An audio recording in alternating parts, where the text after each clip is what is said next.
వారికి అమ్మా నాన్న లేరు. అయితేనేం వారికి ఆ లోటు తెలియకుండా పెంచుతున్నారు. ఆలనా పాలనా చూస్తూ వారికి కొత్త జీవితాన్ని ప్రసాదిస్తున్నారు. దిక్కులేని చిన్నారులకు ఆశ్రయం కల్పిస్తూ అనాథల పాలిట అమ్మగా మారింది నిజామాబాద్ శిశుగృహ. వీళ్లంతా తల్లిదండ్రుల ప్రేమకు దూరమైన వారు. పేదరికం, ఆడపిల్లనే చిన్నచూపు, అంగవైకల్యం, రీజన్ ఏదైనా దిక్కులేని వాళ్లయ్యారు. ఏటా ఎంతో మంది చిన్నారులు ఇలా అనాథలుగా రోడ్ల పాలవుతున్నారు. వీరికి చెత్త కుప్పలు, రైల్వే బస్ స్టేషన్లు ఆవాసంగా మారుతున్నాయి. అలాంటి చిన్నారులను అక్కున చేర్చుకుని వారికి కొత్త జీవితాన్ని ప్రసాదిస్తోంది నిజామాబాద్ లోని శిశుగృహ. 2010 ఆగస్టులో ఏర్పాటైన శిశుగృహ వందలాది మంది అనాథ పిల్లలకు అన్నీ తానై ఆశ్రయం కల్పిస్తోంది.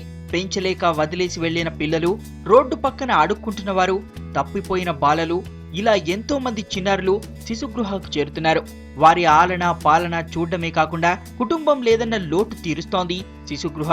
4 ఏళ్లలో ఈ సంస్థ 44 మంది చిన్నారులకు దత్తత రూపంలో అమ్మా నాన్నలను ప్రసాదించింది. సుభాష్ నగర్లో ఒక శిశుగృహ నిర్వహించబడుతుంది. అందులో అనాథ పిల్లలకు, వదిలేసిన పిల్లలకు అందులో ఉంచి పెంచడం, పోషించడం జరుగుతుంది. పోషించిన తర్వాత వాళ్ళ దరఖాస్తులు, ఎవరైతే పిల్లలు లేని దంపతులు ఉంటారో వాళ్ళ దరఖాస్తులు స్వీకరించి వాళ్ళకు చట్టపరంగా దత్తత ఇవ్వడం జరుగుతుంది. ఇందులో పెళ్ళై 8 సంవత్సరాలు ఉన్న దంపతులు, తర్వాత వాళ్ళ డాక్టరు ధృవీకరణ పత్రాలు అందజేయాలి. అయితే డాక్టర్ అంటే వీళ్ళకు పిల్లలు కలిగే యోగ్యం లేదు, ఇబ్బందిగా ఉన్నదని. రెండవది వాళ్ళ స్థిర నెలసరి ఆదాయం 7,000 పైబడి ఉండాలి. తర్వాత ఇద్దరు దత్తత తీసుకునే తల్లిదండ్రులు ఆరోగ్యంగా ఉండాలి, హెల్త్ సర్టిఫికేట్ ప్రొడ్యూస్ చేయాలి. తర్వాత స్థానిక పోలీస్ స్టేషన్లో వాళ్ళది యాక్సిడెంట్ రిపోర్ట్ కూడా స్వీకరిస్తాం. ఎందుకంటే వాళ్ళ తల్లిదండ్రుల మీద ఎటువంటి కేసులు లేవు అని నిర్ధారణ చేసుకోవటం. ముఖ్య ఉద్దేశం అంటే మళ్ళీ కేసులు వచ్చిన తర్వాత వాళ్ళకి పనిష్మెంట్ కావడం, జైలు పోవటం అట్లా ఉంటే ఈ పిల్లలు మళ్ళీ అనాథలు అవుతారు ఒకటి.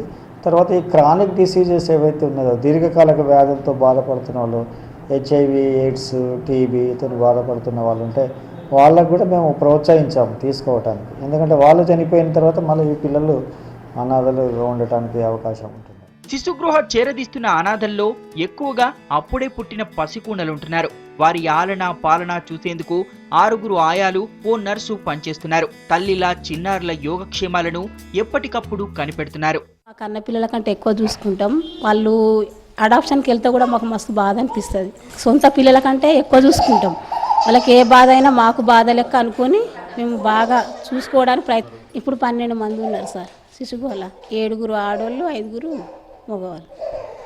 వాళ్ళకి ఏదన్నా బాధ కలిగితే కూడా మాకు కూడా బాధ అనిపిస్తుంది. వాళ్ళకి బాగాలేకపోతే ఒంట్లో, వాళ్ళ ఫుడ్ విషయంలో కానీ అన్నిట్లో కూడా మేము టైం ప్రకారం అన్నీ ఇస్తాం. వాళ్ళకి బాధ కలగకుండా పాలు కానీ, వాళ్ళు తినేటి ఆహారం అన్నీ నీటికి కూడా ఉంచుతాం. పిల్లలకి శుభ్రంగా రోజు టైంకి అన్నం పెడతాం, అన్నీ చూస్తాం. పేదరికం వల్ల పిల్లలను పెంచే స్తోమత లేనివారు స్వచ్ఛందంగా తమ చిన్నారులను శిశుగృహాలు చేర్పించవచ్చని చెబుతున్నారు అధికారులు. శిశుగృహ అందిస్తున్న సేవలను అభినందిస్తున్నారు ప్రజలు, స్వచ్ఛంద సంస్థలు.